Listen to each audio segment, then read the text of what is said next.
The small town of Harmony Creek, nestled between rolling hills and thick pine forests, was a place where tradition ran deep and respect was a currency earned through hard work and a good name. For generations, the town's main street had been a picture of quiet American life. A barber shop with a spinning pole, a general store that sold everything from nails to fresh-baked bread, and a veterans hall with an old faded flag hanging above the door. Everyone knew everyone, and a newcomer was as rare as a winter rose. This is why Anya Sharma, a woman with a quiet strength in her eyes and a worn duffel bag slung over her shoulder, stood out the moment she arrived. She bought the old cottage at the edge of town, the one that had been vacant since Mrs. Gable passed away 5 years ago. Anya didn't talk much. She spent her days fixing up the old place, a solitary figure painting fences and mending shingles. She was a woman of few words, but her movements were precise and purposeful, like a well-oiled machine. It was clear to anyone who watched her that she was used to hard work. The whispers started almost immediately. Who was she? Where did she come from? Why was she here? The questions swirled in the coffee shop and on the benches outside the hardware store. The town's curiosity, however, soon found a focus when she finally walked into the Harmony Creek Veterans Hall. The hall was Mark Jensen's domain. Mark was a big man, not just in size but in presence. He had a booming laugh and a swagger that filled the room. On his arm was a large, colorful tattoo of a trident, the symbol of the Navy SEALs. He never let anyone forget it. He ran the veterans group, organized the 4th of July parade, and gave motivational speeches at the high school. He was the town's golden boy, their hero. To Harmony Creek, a SEAL was the highest form of respect, and Mark wore that badge with pride. When Anya walked in, the room fell quiet. She was slim, but her posture was ramrod straight. She signed the guest book and stood by the door, just watching. Mark, surrounded by a group of men hanging on his every word, noticed her. He paused his story, a grand tale about a daring mission, and grinned. "Well, look what the cat dragged in," he said, his voice carrying through the silent room. "New in town, Anya. I'm Mark." "And you're Anya," she said, her voice low and steady. "Anya," he repeated, savoring the name. "Any veteran in here?" Anya nodded once. "Yes." "What branch?" Mark asked, a playful glint in his eye, though it was clear he was sizing her up. The men around him smirked. A woman veteran was a novelty here, something to be admired from afar, but not to be taken seriously. "Army," she replied simply. Mark's grin widened. "Army, well that's something, but a real soldier, huh? Don't see too many of you ladies around. Most of them are pushing paper, if you know what I mean." The men around him chuckled, and a flush of humiliation crept up Anya's neck. She was used to this, the dismissive tone, the condescending smile. It was a familiar burden she carried, but she wouldn't show it. She just looked at him, her dark eyes unblinking, betraying nothing. "Some of us did more than push paper, Mark," an older man named George piped up, his voice cracking. George was a retired Marine and one of the few people in town who remembered the old ways. When respect was given, not demanded, Mark waved a dismissive hand. "Ah, George, you know I'm just kidding, but let's be real. Army ain't the SEALs. We're a different breed." He thumped his trident tattoo proudly. "The baddest of the bad. The best of the best." Anya turned to leave, her face a mask. She had a job to do at home, and she wasn't going to stand around for a lesson in male bravado. She had seen real bravery, quiet and selfless, and it looked nothing like the display Mark was putting on. Over the next few weeks, the situation only got worse. Mark, it seemed, had decided that Anya was a threat to his carefully crafted image. He would see her at the general store and make a point of loudly welcoming her to town while making thinly veiled jokes about her service. "Looks like someone's found the knitting section, Anya," he'd shout, and the townspeople would laugh nervously. Anya ignored it all. She went about her business, her head held high. She was strong, emotionally and physically, a fact she proved. Every day, as she worked on her cottage, she carried heavy bags of cement, hauled logs for her fireplace, and worked from dawn till dusk. She was a rock, unwavering in the face of his ridicule. One morning, she was at the hardware store picking up some supplies for her new porch. The clerk, a young man named Tommy, was a kind kid but easily intimidated by Mark. Mark was already there, holding court with a few of his friends. He saw Anya enter and his eyes lit up with a mischievous spark. "Well, if it ain't our very own soldier," Mark said, leaning against the counter. "What you buying today, Anya?" "Something to build a little dollhouse." Anya didn't even look at him. She placed her items on the counter, a heavy hammer, a box of nails, and a couple of 2-by-4s. Mark laughed. Look at that. A woman trying to be a man. Anya finally looked at him, her gaze direct and unflinching. No, Mark, she said, her voice still quiet but with an edge of steel. I'm just trying to fix a broken house. Something a real man would be able to do. The laughter in the store died. Mark's face hardened, and his friend shifted uncomfortably. He wasn't used to being challenged, especially not by a woman, and especially not in front of an audience. Watch your mouth, soldier, he snarled, dropping his charming facade. I've seen things you couldn't even imagine. I've fought battles you wouldn't last a second in. You have no idea what it takes to be a real hero. Anya held his gaze for a long moment. She saw the fear in his eyes, the insecurity hidden behind the bluster. She saw a man who needed to tear others down to feel important, and in that moment she understood him completely. But she also knew she couldn't stay silent forever. She paid for her items and walked out without another word, leaving Mark to bask in the uncomfortable silence he had created. As she drove home, she thought about the life she had left behind, the missions, the sacrifices, the long nights. She had seen the very worst of humanity and still found a way to fight for the best. She had learned a strength that wasn't about shouting the loudest or wearing the biggest tattoo. It was about perseverance, about silence, about doing what was right even when no one was watching. She had come to Harmony Creek for a new beginning, a place to heal and to simply be. But it seemed that her past, and the strength she had earned from it, wouldn't be allowed to stay buried for long. The little cottage was her sanctuary, but the town, and Mark Jensen in particular, was a storm brewing on the horizon, threatening to break her hard-won peace. She knew, deep in her heart, that this was just the beginning. The air in Harmony Creek grew thick with tension. Mark Jensen, smarting from Anya's public retort, was no longer content with simple jokes. He needed to re-establish his dominance, and he decided the best way to do that was to discredit her entirely. He couldn't stand the way she carried herself, the quiet confidence that seemed to mock his every boast. Her mere presence was a challenge to his carefully constructed identity as the town's foremost veteran. He started a campaign of insidious rumors, dropping hints at the Veterans Hall and the town's popular diner, the Rusty Spoon. You know, that new woman, Anya, he'd say to anyone who would listen. She talks about her army service, but I've got some friends in the right places. They can't find any record of her being a combat soldier. Funny, isn't it? The townspeople, so used to believing in their homegrown hero, started to look at Anya differently. A few of them, the ones who had been drawn to her quiet dignity, hesitated, but most just nodded along with Mark. He was the one who bought them drinks, who organized the charity softball games, who had a CO tattoo. He was a known quantity. Anya was a stranger. Anya felt the change. She would walk into the general store and the conversations would stop.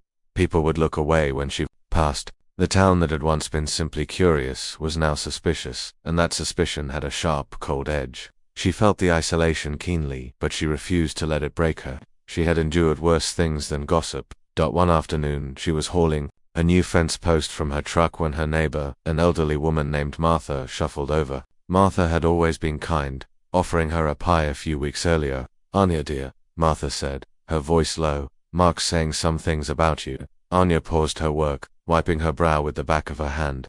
I know, Martha. It's not true. I believe you, Martha said, her eyes soft with compassion. But he's got this town wrapped around his finger. He says you're lying about being a soldier at all. Says your whole story is a fake. Anya's jaw tightened. She had to take a deep breath to steady herself. This wasn't just about her anymore. This was about her service, her honor, and the sacrifices of every man and woman she had ever served with. She wasn't just defending herself. She was defending the very meaning of the word veteran. She decided she had to confront him directly, not with a shout or a fight, but with a calm, unyielding truth. She found him at the Veterans Hall that evening. He was, as usual, holding court.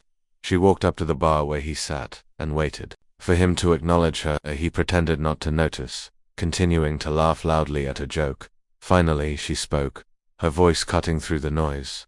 Mark, a moment. He turned, a condescending smirk on his face. Well, look what we have. Here, the army's finest. Come to push some more paper, Anya.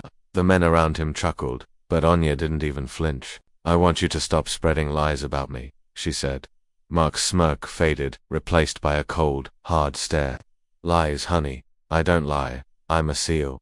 We don't lie. We live by a code. I'm just telling the truth, that you're not who you say you are. You're a fake, and this town deserves to know.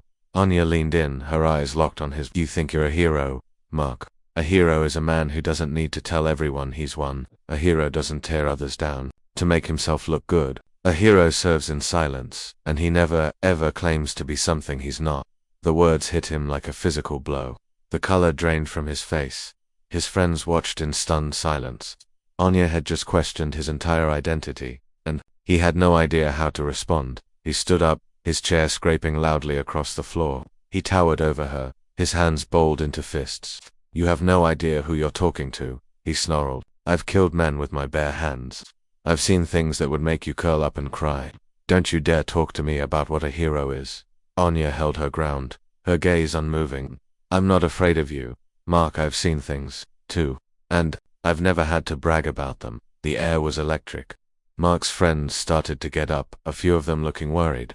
This was no longer a joke. This was real. But just then, a police officer walked in, a young man named Officer Kelly, who was the town's only law enforcement. He looked confused and concerned. Everything all right here, fellas? Officer Kelly asked, his eyes scanning the tense room.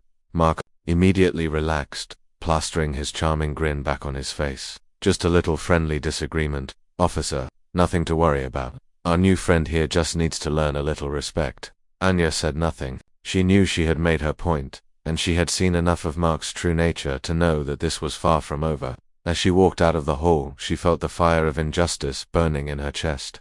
She had done her duty, served her country, and now she was being slandered by a fraud.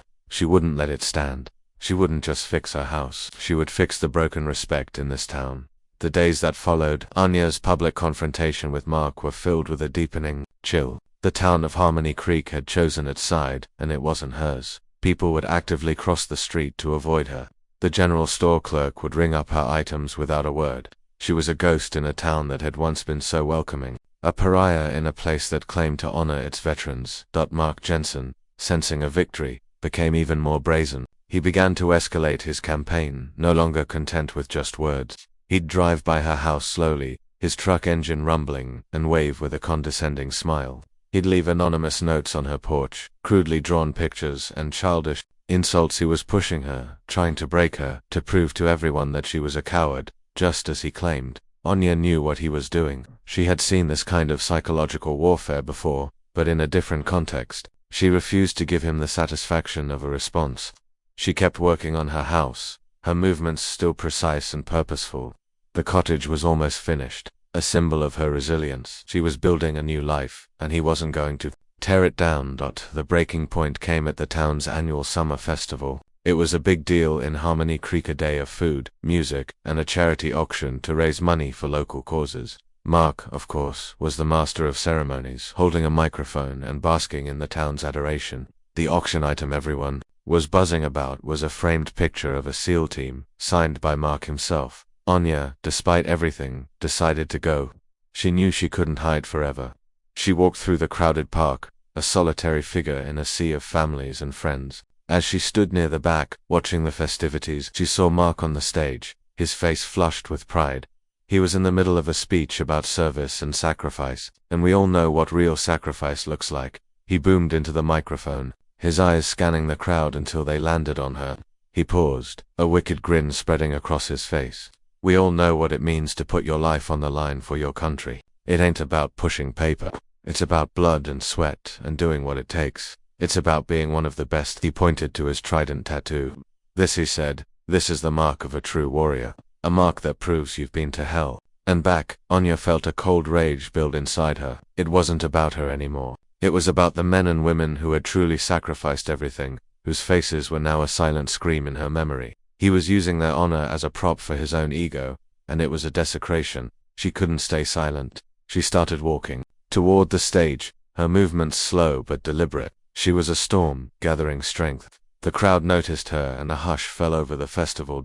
Mark saw her coming and his grin tightened. What's the matter, Anya? You got something to say? Anya stopped directly in front of the stage, her head tilted up to meet his gaze. Yes, Mark, I do. You're not a SEAL, you're a fake. And you're dishonoring every single man and woman who has ever served. The crowd gasped. Mark's face went from red to a ghostly white. He pointed a finger at her. How dare you? I'll have you arrested for slander. I'm a war hero.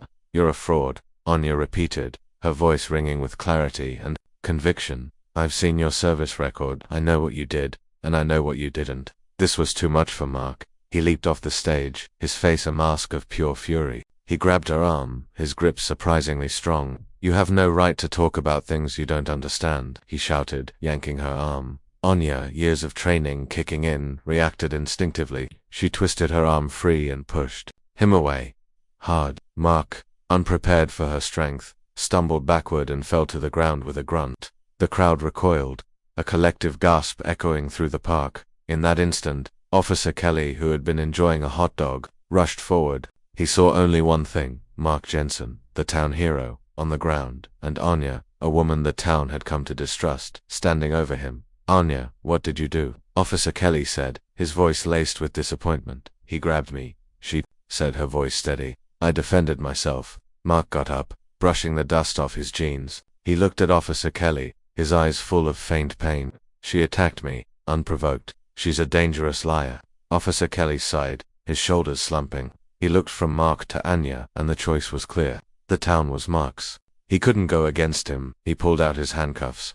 "Anya Sharma, you're under arrest for assault." As he put the cold metal around her wrists, a tremor of injustice ran through her. She had fought wars, faced down real enemies, and now she was being arrested in a quiet little park for defending herself from a fraud. As he cuffed her, her long-sleeved shirt rode up her forearm, revealing a small, almost invisible tattoo. It wasn't a trident. It was a single, stylized golden raven, its wings spread in flight. It was small and unassuming, but to a very small, very specific group of people, it was a symbol of something far more significant than any seal tattoo. Officer Kelly's eyes, as he tightened the cuffs, flickered to the tattoo. His face, which had been set in a mask of professional duty, suddenly went slack with a look of profound shock. He paused for a moment, his eyes wide. He looked at the tattoo again, then at Anya's face, his expression now one of deep and immediate understanding. He swallowed hard, then finished securing the cuffs. His movements now slow and careful. As Anya was led away, her head held high, Officer Kelly's mind was racing. He hadn't joined the military, but his father had. His father, a grizzled old colonel who had served in a clandestine special operations unit, had a tattoo just like that. He had only ever told his son one thing about it, that it was a symbol for the silent ones, the people who did the impossible without any recognition, and that if he ever met someone with that tattoo, he was to show them the utmost respect, because they were the true warriors. Officer Kelly knew, in that single, shocking moment, that he had just made the biggest mistake of his life. The inside of the Harmony Creek jail was a stark contrast to the sunny festival grounds. It was cold, grey, and smelled of stale coffee and disinfectant. Anya sat on a hard bench, the reality of her situation settling in. She had been arrested, not for a crime she committed, but for a truth she had dared to speak. The injustice was a bitter pill to swallow. She had spent her life fighting for honor, and now her honor was being taken away by a man who had none. She was surprised when, a few hours later, the cell door opened and a figure stood in the doorway. It wasn't Officer Kelly. It was a tall, silver-haired man in a crisp suit. He looked at her with a mix of respect and deep concern. "Sergeant Major Sharma," he said, his voice a low rumble. "My name is Colonel Miller, retired." Anya's mind raced. How did he know her rank? She had never told anyone in this town. "I don't know you, Colonel," she said, her voice hoarse. He smiled a sad, knowing smile. "No, you don't. But I know a raven when I see one." He held up his wrist, and there, tattooed in faded black, was a raven just like hers. Anya's breath caught in her throat. The golden raven was a symbol of a highly classified special operations team she had been part of. It was a unit that didn't officially exist, a team of a dozen of the best soldiers in the world, who were sent on missions that were so secret they were erased from all records. She had earned her tattoo after a mission that had nearly cost her her life. The raven was a mark of honor, of sacrifice, and of profound secrecy. How, she started to ask, but he cut her off with a gentle wave of his hand. "Officer Kelly's father and I served together. He saw your tattoo when he was cuffing you. He called his father, and his father called me. There aren't many of us left, Sergeant Major. We stick together." He then looked at her with an apology in his eyes. "I'm sorry you were put through this. We had to wait for the proper paperwork to get you out. I've been on the phone all afternoon." Anya felt a rush of relief so powerful it almost brought her to her knees. She wasn't alone. She wasn't an outsider. She was a raven, and the flock had come to her aid. "Thank you, sir," she said, her voice thick with emotion. He shook his head. "Don't thank me. Thank your honor. Mark Jensen is a fraud. We've been watching him for a while now. He's been using the SEAL name to scam people, to get donations for fake charities. We just haven't had the proof to bring him down without a big fight, and now you do," Anya said, a glint of determination returning to her eyes. "That's right," the colonel said. "You're the key. We have your full service record, the real one, the one that's classified. We can show them that you're a true war hero, a decorated sergeant major, and that he's nothing but a liar. We can expose him, not just for what he did to you, but for what he's done to everyone in this town." Anya thought about the townspeople, the way they had looked at her, the way they had believed Mark's lies. She thought about Martha, her kind neighbor who had tried to warn her. She felt a surge of resolve. This wasn't just about revenge, it was about justice, about truth, and about setting things right. "What's the plan, sir?" she asked, her military training taking over. Colonel Miller smiled. "We're going to use his own weapon against him. We're going to put on a show, but this time, the truth is going to be the star." He laid out the plan. They would hold a town meeting. They would invite everyone. They would let Mark speak first. Let him feel confident. Let him believe he had one.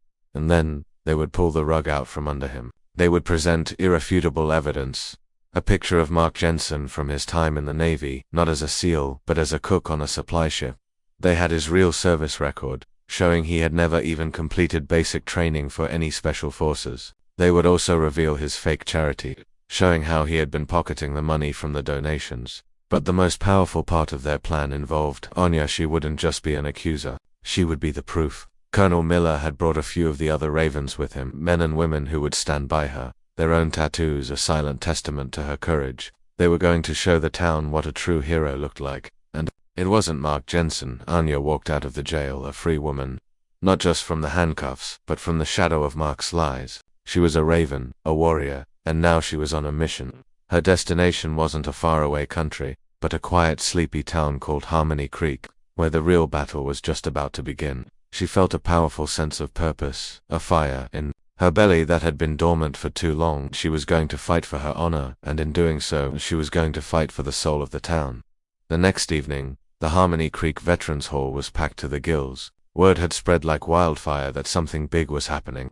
Mark Jensen, still riding high on the victory of Anya's arrest, was there, his chest puffed out with an arrogant smirk.